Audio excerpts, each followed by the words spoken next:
eu quero falar um pouco dessa questão das mágoas, dos ressentimentos, do passado, sabe? Dessa bagagem. Assim, existem muitas pessoas que passaram por histórias difíceis. Eu acho que todos nós temos histórias, né?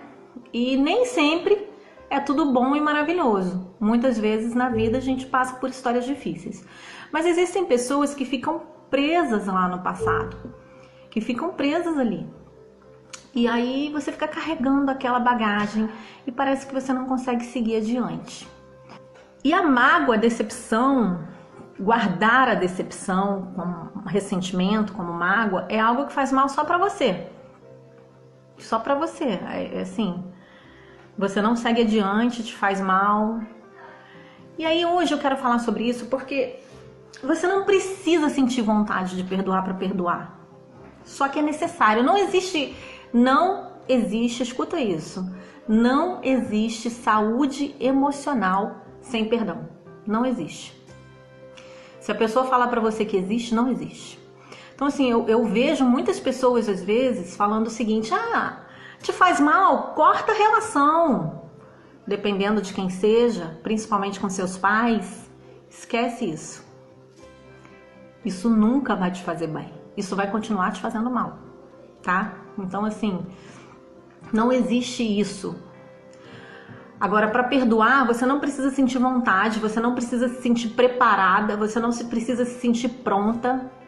Pelo contrário, o perdão, ele é uma decisão, não é um sentimento, não é uma emoção.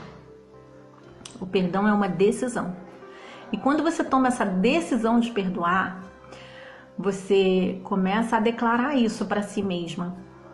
Você começa a declarar isso para o universo escutar. E aí, mas começa a declarar no presente. Eu decidi liberar, eu perdoo, eu perdoo. Quando você começa a fazer isso, sabe o que acontece? Com o tempo, não é da noite para o dia, mas se você começar a fazer isso, persistir nisso, as suas emoções passam a seguir a sua decisão.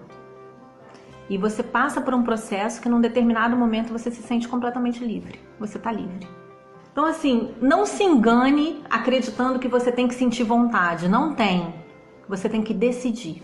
Só que também não se engane acreditando que você decidiu quando você falar assim: nossa, não, eu decidi, eu perdoei Joãozinho, tá perdoado, eu decidi perdoar. Mas o que o Joãozinho fez é muita sacanagem. Se você fizer isso, você não tá perdoando não, tá? Não é uma decisão. Quando você perdoa, você abre mão da crítica e do julgamento. Isso não quer dizer que você concorda, tá? Isso também é muito importante, né? Para você pensar assim: nossa, então eu tenho que concordar com a traição que fizeram comigo? Não. Mas você tem que olhar para essa situação e entender que ela aconteceu, é um fato, não tem como mudar um fato, e acolher isso no seu coração, dizer sim, ok, isso aconteceu, mas tá tudo bem. Eu não quero levar isso pra minha vida mais. E eu decido perdoar agora. Eu decido ficar livre. Eu decido deixar o Joãozinho livre. E tá tudo bem. É assim. É assim. É soltando julgamento, soltando crítica, é dizendo sim para o que aconteceu, porque se você continua: não me conformo com o que fizeram comigo, você continua brigando com isso. Enquanto você briga com isso, isso te mantém presa ali, tá? Você fica presa com todas as questões que você briga.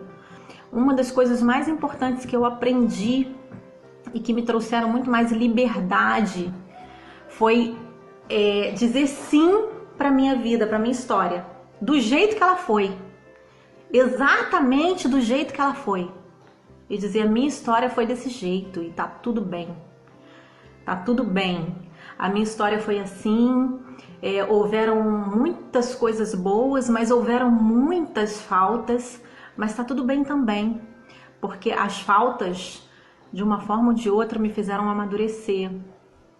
As faltas, quando você para olhar para isso, para tua história, e quando ao invés de se lamentar e criticar e julgar, você passa a olhar para sua história com um olhar mais generoso, você começa a compreender que tudo que faltou também foi recurso para você ser quem você é hoje.